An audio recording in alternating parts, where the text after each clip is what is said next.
So, ito po, naka-order na tayo sa Shopee, no? Ang mahal kasi sa Auto Supply yung Denso na brand. Tuto. Yung circuit na brand na wala naman, na hindi masyadong maganda kasi yun.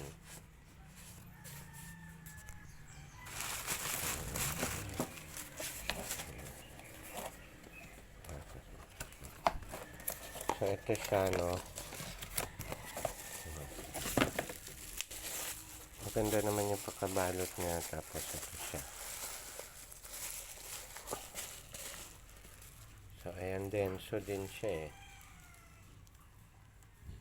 Ayan, denso din. So, halos pareho lang.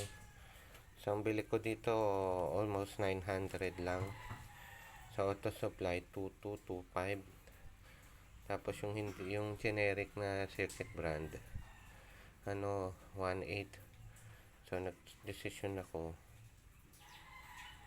Sa group kasi, may mga gumamit natin ito. Matagal naman na daw. Okay pa din. So, ito din. So, brand pa siya. Mas mura pa. So, ikakabit na lang natin ulit dito. Ayan, yung tatlong tornilyo. Tapos, yung blade dito. Yung fan blade dito natin kakabit.